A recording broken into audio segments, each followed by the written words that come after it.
فرزند زہرا یہ حالات برے ہیں۔ کاشانہ بصیرت ایک ایسا مکمل یوٹیوب چینل جس پر محروم بصارت کے لیے بالخصوص اور تمام افراد کے لیے بالعموم سینکڑوں کی تعداد میں اسلامی کتب دستیاب ہیں۔ لہذا گزارش ہے کہ آپ اپنی ذمہ داری نبھاتے ہوئے کاشانہ بصیرت کو سبسکرائب کرنے کے ساتھ ساتھ بیل آئیکن کو پریس کیجئے تاکہ آپ علم کے حصول کے ساتھ ساتھ مذہب اہل بیت کی اشاعت میں بھی اہم کردار ادا کرتے رہیں۔ کاشانہ بصیرت۔ فرزند زہرا یہ حالات برے ہیں۔ السلام علیکم ورحمۃ اللہ وبرکاتہ۔ سامعین، آپ سماعت فرما رہے ہیں الکوثر فی تفسیر القرآن جلد پنجم۔ مفسر ہیں مولانا محسن علی نجفی صاحب، اور ابتدا ہے سورہ مریم کی۔ سورہ مریم قرآن مجید کا 19واں سورہ ہے۔ یہ سورہ مکی ہے اور اس کی آیات کی تعداد 98 ہے۔ اس سورہ کا نام مریم اس لیے رکھا گیا کہ اس میں بی بی مریم علیہ السلام کے حالات کا ذکر ہے۔ اس کا نام سورہ کاف ہا یا عین صاد بھی مذکور ہے۔ محمد بن اسحاق نے اپنی کتاب السیرہ میں سلمہ سے اور احمد بن حنبل نے ابن مسعود سے روایت کی ہے کہ ہجرت حبشہ میں جناب جعفر طیار نے بھی اس سورہ کی ابتدائی چند آیات بادشاہ حبشہ نجاشی کو سنائیں تو وہ بہت متاثر ہوئے۔ اس سورہ مبارکہ کے مضامین میں انبیاء علیہم السلام کا ذکر ہے، جو اس سورہ مبارکہ کے مکی ہونے کے ساتھ مناسب ہے کہ منکرین رسالت کو یہ بتانا مقصود ہو کہ ختم الرسل صلی اللہ علیہ وآلہ وسلم گزشتہ انبیاء علیہم السلام کے وارث ہیں، اور سلسلہ انبیاء آدم، نوح، ابراہیم علیہ السلام کی نسل میں موجود رہا ہے۔ ابتدا کرتے ہیں۔ بسم اللہ الرحمن الرحیم۔ کاف ہا یا عین صاد۔ بنام خدائے رحمان و رحیم۔ کاف ہا یا عین صاد۔ تفسیر آیت۔ حرف مقطعات کے بارے میں سورہ بقرہ کی ابتدا میں ہم نے یہ موقف اختیار کیا کہ یہ حروف رموز و اسرار ہیں جن میں عام بشر کو مطلع کرنا مقصود نہیں، تاہم سورہ مریم کے شروع میں مذکورہ حروف مقطعات کا ایک خاص اہمیت حاصل ہے، جس کی بنا پر اس پر ہم قدر روشنی ڈالیں گے۔ بعض روایات میں آیا ہے کہ یہ حروف اللہ تعالیٰ کے اسماء حسنہ کے اوائل کے حروف کی طرف اشارہ ہے۔ چنانچہ معنی الاخبار میں امام جعفر صادق علیہ السلام سے روایت ہے، یعنی میں ہی کافی، ہدایت دہندہ، کارساز، عالم اور وعدے کا سچا ہوں۔ حدیث کا اشارہ اس طرف ہے کہ کاف سے کافی، ہا سے ہادی، یا سے ولی، عین سے عالم، صاد سے صادق۔ شیعہ سنی مصادر میں یہ بات کثرت سے روایت میں آئی ہے کہ مولائے محی الدین امام علی ابن ابی طالب علیہ السلام دعاؤں میں خاص کر دشمن کے ساتھ مقابلے کے وقت یا کاف ہا یا عین صاد کہہ کر پکارتے تھے، اور یہ ہے روایت نصر بن مزاحم متفی 212 واقعۃ الصفین، مستدرک الوسائل کی جلد نمبر 11 اور صفحہ نمبر 105، اور باب ہے استجاب الدعا۔ کنز الاعمال حدیث کا نمبر ہے 4999، اور ایک اور جگہ حدیث کا نمبر ہے 5057۔ تفسیر طبری کی جلد نمبر 16 میں بھی یہ اس آیت کے ذیل میں تفصیل موجود ہے۔ نیز دعاؤں میں بھی کثرت سے کاف ہا یا عین صاد کا ذکر ملتا ہے، اور یہ روایت ہے شیخ طوسی متوفی 460 ہجری، مصباح المتحجد صفحہ نمبر 145، علی بن طاؤس متوفی 664 ہجری الاقبال صفحہ نمبر 324، 425، 343، مجہۃ الدعوات صفحہ نمبر 244، 315، کفہمی البلد الامین صفحہ نمبر 254، 240 پر یہ روایات موجود ہیں۔ ان سب روایات سے اس بات پر کافی روشنی پڑتی ہے کہ ان حروف کا تعلق اسماء حسنہ سے ہے۔ بعض حروف مقطعات ایک مکمل آیت اور خاص دیگر حروف کے مکمل آیت نہ ہونے سے بھی یہ بات ظاہر ہوتی ہے کہ ان حروف میں مطالب اور معنی مضمر ہے۔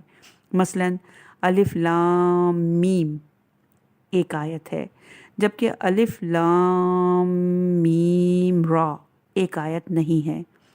سورہ شورى میں ہا میم عین سین قاف 2 آیتیں ہیں، جبکہ سورہ مریم میں کاف ہا یا عین صاد ایک آیت ہے، اور دونوں 5 حروف پر مشتمل ہیں۔ ذکر رحمت ربک عبدہ زکریا، یہ اس رحمت کا ذکر ہے جو آپ کے رب نے اپنے بندے زکریا پر کی تھی۔ تفسیر آیات۔ حضرت زکریا علیہ السلام کا ذکر سورہ آل عمران کی آیت نمبر 37 میں ہو چکا ہے۔ یہاں ان پر اللہ کی اس نعمت کا ذکر ہے جو ظاہری وسائل کے بغیر ان پر عنایت فرمائی۔ حضرت زکریا علیہ السلام خود بڑھاپے میں ہیں اور ان کی زوجہ بھی بانجھ ہے، اس کے باوجود ان کو اولاد کی نعمت سے نوازا جاتا ہے۔ اذ نادى ربه نداء خفيا، جب انہوں نے اپنے رب کو دھیمی آواز میں پکارا۔ تفسیر آیت۔ حضرت زکریا علیہ السلام دھیمی آواز میں اللہ کو پکارا۔ اس سے آداب دعا کا ایک اہم پہلو معلوم ہوا ہے کہ اللہ کو دھیمی آواز میں پکارنا چاہیے۔ چنانچہ دوسری جگہ ارشاد ہے سورہ اعراف کی آیت نمبر 55 میں، اپنے رب کی بارگاہ میں دعا کرو عاجزی اور خاموشی کے ساتھ۔ اسی طرح سورہ اعراف کی آیت نمبر 205 میں ارشاد ہے، اے رسول اپنے رب کو تسرع اور خوف کے ساتھ دل ہی دل میں دھیمی آواز میں صبح و شام یاد کیا کریں۔ قال رب انی وهن العظم منی واشتعل الرأس شیبا ولم اکن بدعائک رب شقیا وإني خفت الموالي من ورائي وكانت امرأتي عاقرا فهب لي من لدنك وليا يرثني ويرث من آل يعقوب واجعله رب رضيا۔ عرض کی پروردگار میری ہڈیاں کمزور ہو گئی ہیں اور بڑھاپے کی وجہ سے سر کے سفید بال چمکنے لگے ہیں، اور اے میرے رب میں تجھ سے مانگ کر کبھی ناکام نہیں رہا، اور میں اپنے بعد اپنے رشتہ داروں سے ڈرتا ہوں اور میری بیوی بانجھ ہے، پس تو مجھے اپنے پاس سے ایک وارث عطا فرما جو میرا وارث بنے اور آل یعقوب کا وارث بنے، اور میرے پروردگار اسے اپنا پسندیدہ بنا۔ تفسیر آیات۔ یہ بات آج سب کے لیے واضح ہے کہ بڑھاپا ہڈیوں کی کمزوری سے آتا ہے۔ بڑھاپے کی دوسری علامت بالوں کی سفیدی ہے۔ زکریا علیہ السلام اللہ کی بارگاہ میں اپنا مدعا پیش کرنے سے پہلے چند باتوں کو بطور تمہید پیش کرتے ہیں۔ نمبر 1، عمر ڈھل گئی، بڑھاپے میں آ گیا ہوں، ہڈیوں کی کمزوری اور سر کے بالوں کی سفیدی اس کی علامات ہیں۔ نمبر 2، پروردگار تجھ کو پکار کے میں کبھی ناکام اور نامراد نہیں رہا ہوں۔ ظاہر ایک نبی کی دعا رد نہ ہوگی، اور جو دعا دل کی گہرائیوں سے نکلتی ہے وہ رد نہیں ہوتی۔ نمبر 3، اپنے رشتہ داروں سے مجھے خوف لاحق ہے۔ یہ خوف اپنے بات کا ہے۔ انبیاء علیہ السلام کو ہمیشہ اپنے بات کا خوف لاحق رہا ہے۔ حضرت یعقوب علیہ السلام اپنی موت کے موقع پر اپنی اولاد سے فرماتے ہیں، یہ ہے سورہ بقرہ کی آیت نمبر 133۔ اس وقت انہوں نے اپنے بچوں سے کہا، میرے بعد تم کسی کی بندگی کرو گے؟ سورہ مریم کی آیت نمبر 59 میں متعدد انبیاء علیہ السلام کے ذکر کے بعد فرمایا، یہ سورہ مریم کی آیت نمبر 59 کا ترجمہ بیان کر رہے ہیں، پھر ان کے بعد ایسے ناخلف ان کے جانشین ہوئے جنہوں نے نماز کو ضائع کیا اور خواہشات کے پیچھے چل پڑے نیز، اور محمد صلی اللہ علیہ وآلہ وسلم تو بس رسول ہی ہیں، ان سے پہلے اور بھی رسول گزر چکے ہیں، بھلا اگر یہ وفات پا جائیں یا قتل کر دیے جائیں تو کیا تم الٹے پاؤں پھر جاؤ گے؟ اور یہ ہے سورہ آل عمران کی آیت نمبر 144 کا ترجمہ ہم نے بیان کیا۔ رشتہ دار سے مراد اولاد کے علاوہ باقی رشتہ دار ہیں۔ موالی سے مراد بنی اسرائیل کے برے لوگ ہیں، اور یہ روایت ہے حساس میں۔ اس سے یہ مطلب واضح ہو جاتا ہے کہ حضرت زکریہ کو اولاد سے کوئی خوف نہیں تھا، اولاد نہ ہونے کی صورت میں جو وارث بننے والے تھے ان سے خوف تھا۔ رسول اکرم صلی اللہ علیہ وآلہ وسلم نے اسی بنا پر اپنے بات کے لیے فرمایا، میں تمہارے درمیان 2 گراں قدر چیزیں چھوڑے جا رہا ہوں، اللہ کی کتاب اور میری اولاد، تم جب تک ان دونوں سے متمسک رہو گے میرے بعد گمراہ نہ ہوگے۔ نمبر 4 ہے کہ میری بیوی بانجھ ہے، اولاد کے لیے ظاہری وسائل کا فقدان ہے۔ ان تمہیدی آرائز کے بعد اصل مدعا پیش کرتے ہیں، مجھے اپنے پاس سے ایک ولی عنایت فرما۔ ولی سے ولد سلبی مراد ہے، جیسا کہ سورہ آل عمران میں فرمایا، پروردگار مجھے اپنی عنایت سے صالح اولاد عطا کر۔ یہاں ذریت کی جگہ ولی کا لفظ آ گیا، لہٰذا ولی سے مراد سلبی اولاد ہے، سلب سے یعنی نکلا ہے یہ۔ اور یہ جو ہم نے ترجمہ پیش کیا کہ پروردگار مجھے اپنی عنایت سے صالح اولاد عطا فرما، یہ ہے سورہ آل عمران کی آیت نمبر 38 کا ترجمہ۔ وارث کے لیے دعا حضرت زکریا علیہ السلام کی استدعا کا خلاصہ یہ ہے کہ وہ ایک ایسے فرزند کے لیے دعا کر رہے ہیں جس کے نہ ہونے کی صورت میں غیر فرزند وارث بننے والے تھے۔ دوسرا اہم نقطہ یہ ہے کہ حضرت زکریا علیہ السلام اپنی اولاد کے علاوہ دوسروں کے وارث ہونے پر رضامند نہ تھے، بلکہ ان کے وارث بننے کا خوف لاحق تھا۔ اس سے یہ بات سامنے آتی ہے کہ یہ مسئلہ نبوت کی وراثت کا نہ تھا، ورنہ نبوت کے کسی نااہل کے پاس جانے کا خوف نہیں ہوتا، علم اور نہ تقوی کے غیر اہل کے پاس جانے کا خوف ہوتا ہے۔ لہٰذا حضرت زکریا علیہ السلام اپنے لیے اولاد کی دعا اس لیے کی تاکہ وہ اس گھر کے وارث بن جائیں۔ اس میں مالی وراثت بھی شامل ہے، اور حقیقتاً وراثت مالی ہی ذہن میں آتی ہے، جیسے کتاب قرینہ بنتا ہے کہ غیر مالی وراثت مراد ہے۔ اور یہ ہے ترجمہ جو ہم نے پہلے بیان کیا کہ سورہ فاطر کی آیت نمبر 32 کا ترجمہ، کہ پھر ہم نے اس کتاب کا وارث انہیں بنایا جنہیں ہم نے اپنے بندوں میں سے برگزیدہ کیا ہے۔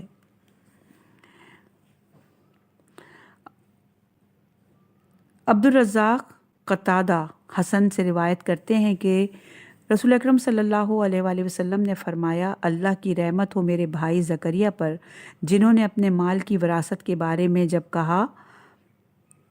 ابن کثیر نے اپنی روایت میں اس روایت کے ذیل میں لکھتے ہیں کہ یہ مرسل روایات صحیح روایت کی معارض نہیں ہو سکتی۔ واضح رہے کہ یہ اگرچہ مرسل ہیں مگر قرآن کے مطابق ہیں، اور جو آپ کے نزدیک صحیح ہے وہ قرآن کے خلاف ہے۔ اور یہ ہے التحریر و تناویر کے صفحہ نمبر 11 اور 16 میں لکھتے ہیں، ظاہری دلالتوں کا اس بات کی طرف اشارہ ہے کہ انبیاء کے وارث ہوتے ہیں۔ اللہ تعالیٰ نے فرمایا، سلیمان نے داؤد سے عرض لیا۔ ابن عطیہ اندلسی اپنی تفسیر المحرر الوجیز میں اس آیت کے ذیل میں لکھتے ہیں، اکثر مفسرین کا موقف یہ ہے کہ اس سے مالی وراثت مراد ہے۔ ابن جریر طبری اس آیت کے ذیل میں لکھتے ہیں، میری وفات کے بعد میرے مال کا وارث بن جائے، اور آل یعقوب سے نبوت کا۔ ابن عباس، مجاہد اور قتادہ نے کہا کہ ان کو یہ خوف لاحق تھا کہ کہیں اولاد کے علاوہ دوسرے لوگ وارث بن جائیں اور کلالہ کی نوبت آئے۔ الدار المنصور میں آیا ہے کہ ابن عباس، مجاہد، اکرمہ اور ابو صالح نے کہا ہے کہ یونسی سے مراد مالی وراثت ہے۔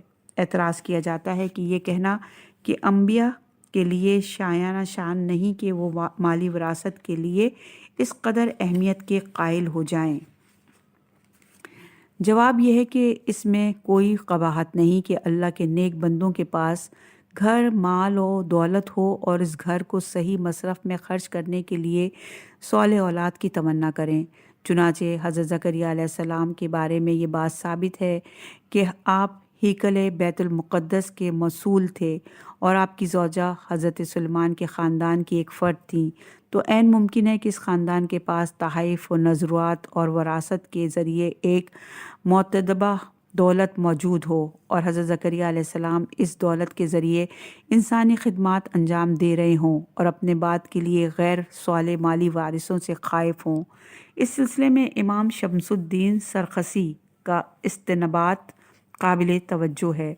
اب اپنے معروف فقہی کتاب المبسوط جلد نمبر 12 صفحہ نمبر 36 کے باب الوقف طبع دارالکتب العلمیہ بیروت میں لکھتے ہیں، ہمارے بعض اساتذہ نے وقف کے ناقابل تنسیخ ہونے پر حضور اکرم صلی اللہ علیہ وآلہ وسلم کی اس حدیث سے استدلال کیا ہے کہ وہ کہتے ہیں کہ اس حدیث کا مطلب یہ ہے کہ جو مال بعنوان صدقہ یعنی وقف ہم نے چھوڑا ہے، اس کا ہم سے کوئی وارث نہیں ہوتا۔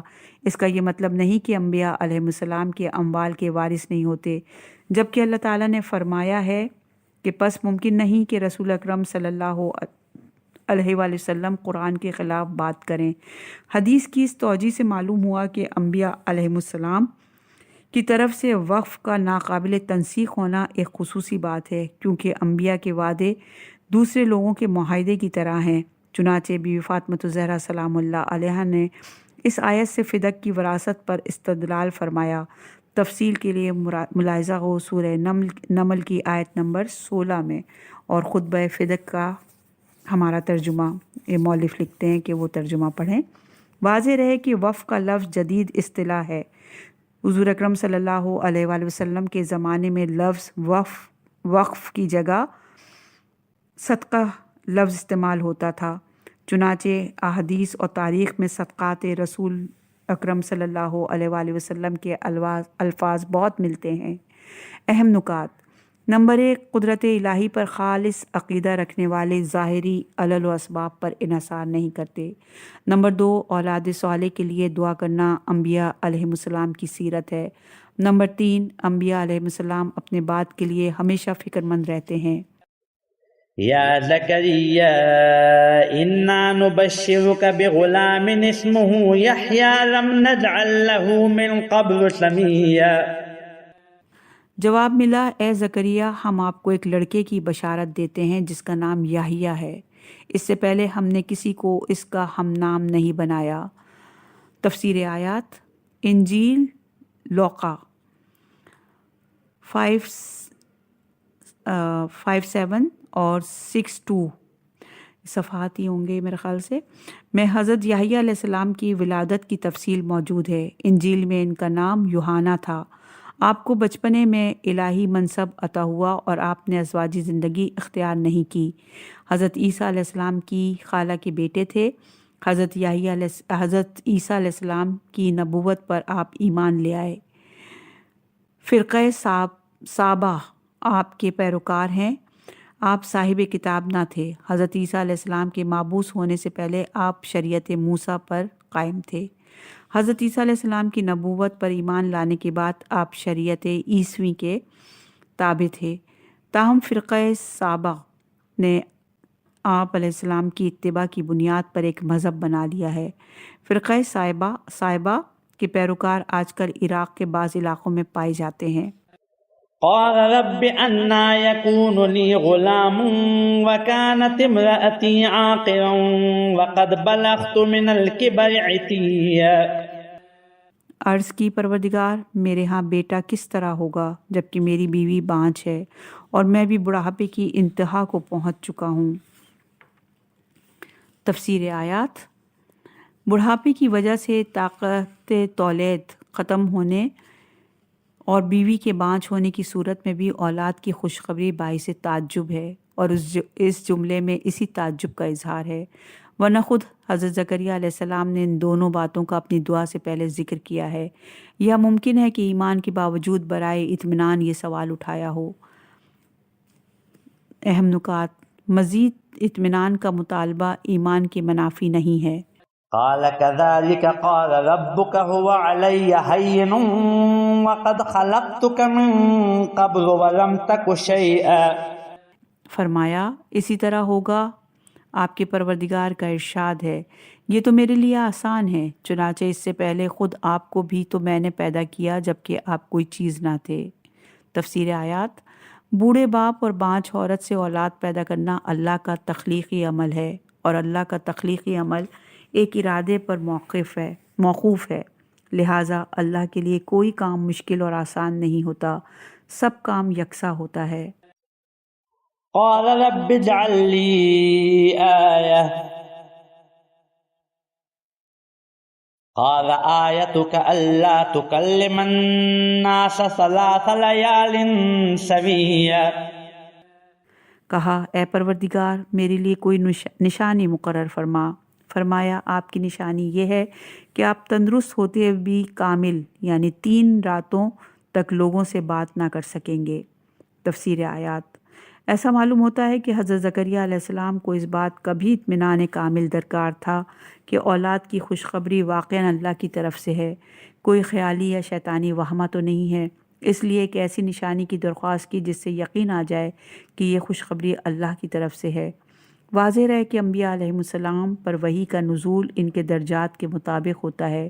وحی کا درجہ اس نبی کے درجے کے مطابق ہوتا ہے. حضرت موسیٰ علیہ السلام کے لیے بھی یہی مسئلہ درپیش تھا کہ پہلے میں اللہ ہوں کہہ کر خطاب فرمایا، بعد میں عصا اور ید بیضا کے معجزوں کے ذریعے باور کروایا کہ یہ اللہ کی طرف سے ہیں. لیکن خاتم الانبیاء کے لیے اس قسم کی نشانی کی ضرورت نہیں پیش آئی، بلکہ یہ کہنے کی بھی کہ میں اللہ ہوں کی بھی ضرورت پیش نہیں آئے. براہ راست فرمایا اقرا. چنانچہ حضرت زکریا علیہ السلام کو علامت یہ دی گئی کہ وہ 3 رات تک لوگوں سے بات نہیں کر سکتے تھے. یہ بات نہ کر سکنا کسی بیماری کی وجہ سے نہ تھا، تندرست حالت میں یہ بات نہیں کر سکتے تھے. اہم نکات. اللہ کی طرف سے وحی کو ناقابل شک اور تردید بنایا جاتا ہے. فخرج على قومه من المحراب فأوحى إليهم أن سبحوا بكرة وعشيا. پھر وہ محراب سے نکل کر اپنی قوم کے پاس آئے اور ان سے اشارتاً کہا صبح و شام اللہ کی تسبیح کرتے رہو. تشریح کلمات. تفسیر آیات. چنانچہ مروی ہے کہ حضرت علی علیہ السلام کے لفظ وحی کے بارے میں پوچھا گیا تو آپ نے فرمایا وحی کبھی نبوت کی وحی ہوتی ہے، کبھی الہام کی اور کبھی اشارے کی وحی ہوتی ہے. اشارے کی وحی کے بارے میں اس آیت کی تلاوت فرمائی اور یہ ہے روایت بہار الانوار کی جلد نمبر 14 میں اور صفحہ نمبر ہے 180 اور باب ہے 15 قصص ذکریہ.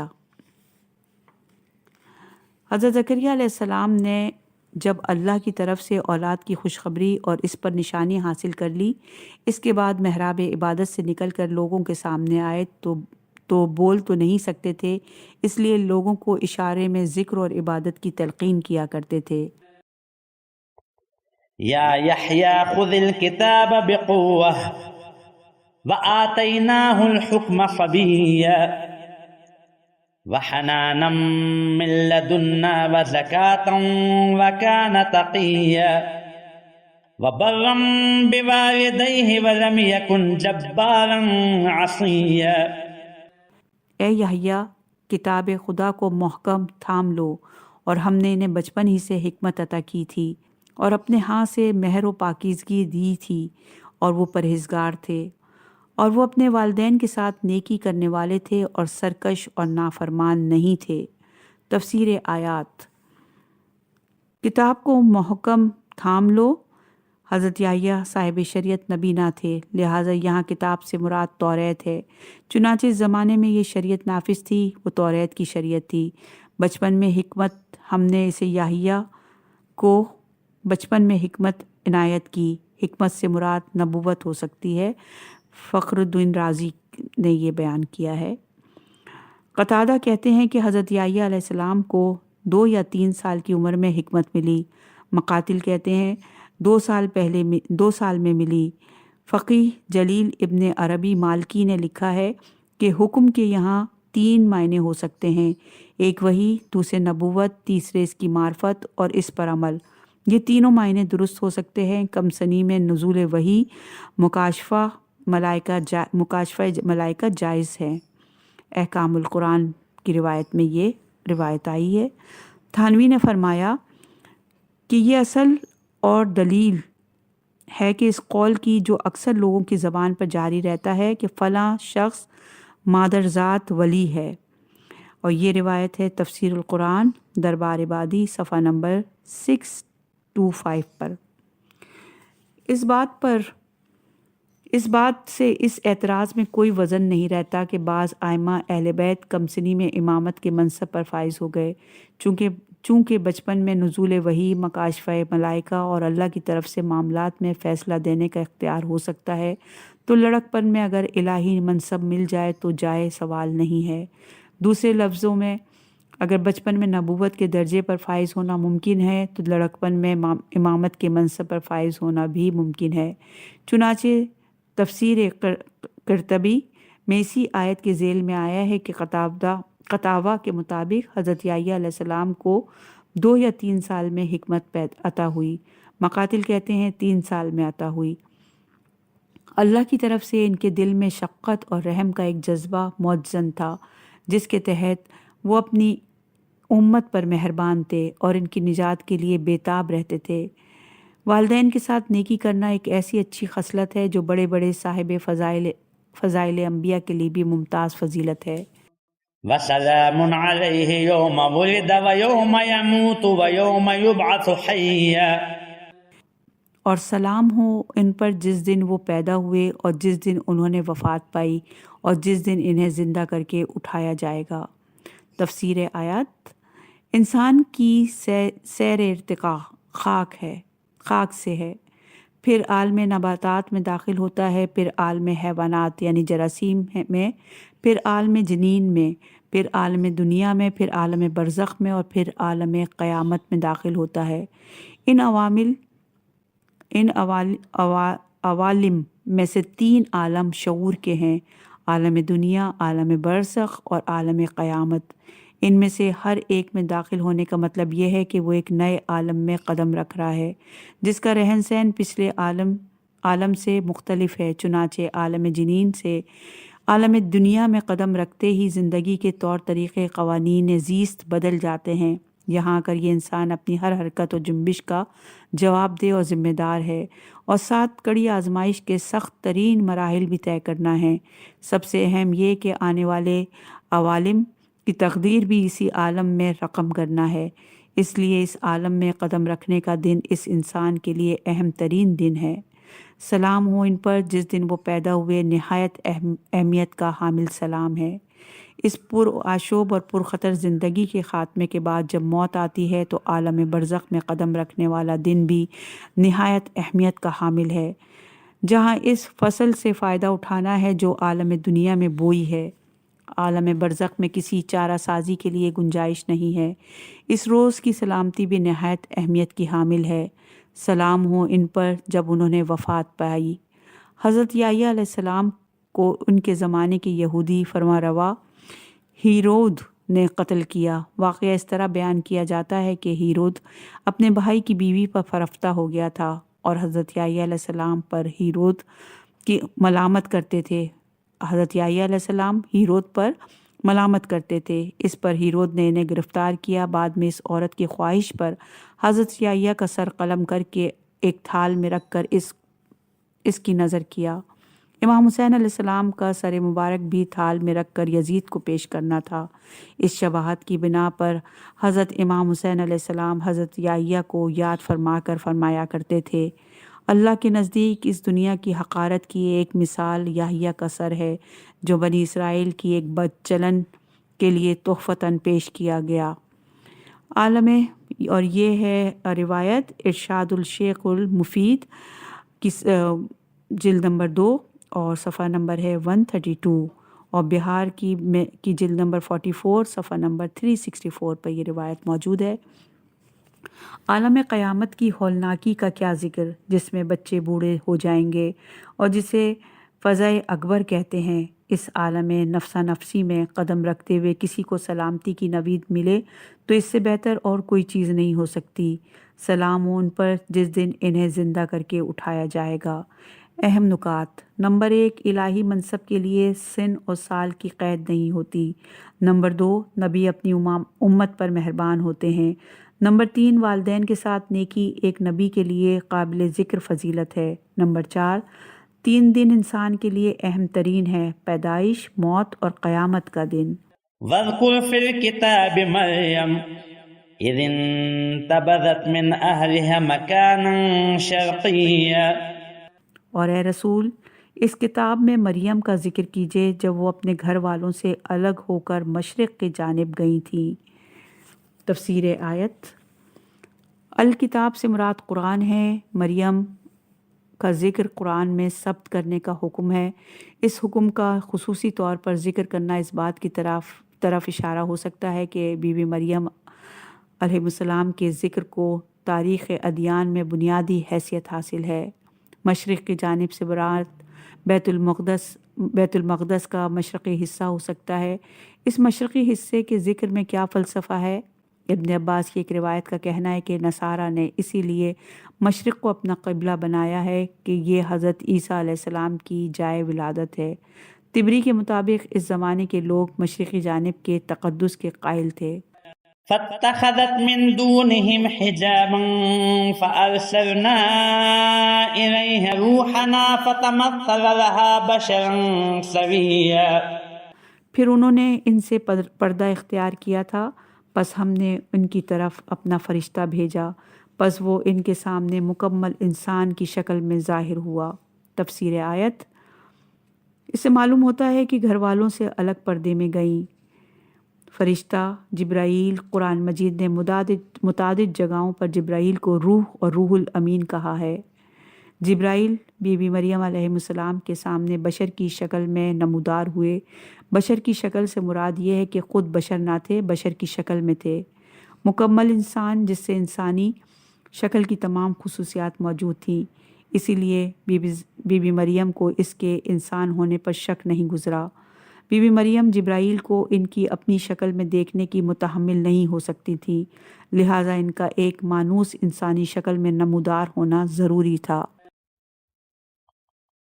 قالت انی اعوذ بالرحمن منک ان کنت تقیا۔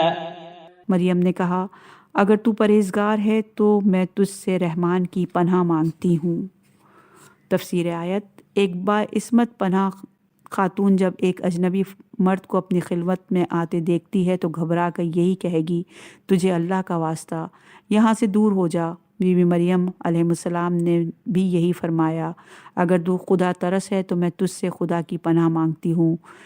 یہ ایسا ہے جیسا کہ اللہ تعالیٰ نے فرمایا، تم غالب ہی رہو گے بشرطے کہ تم مومن ہو، اور یہ ہے سورہ آل عمران کی آیت نمبر 139۔ اہم نکات: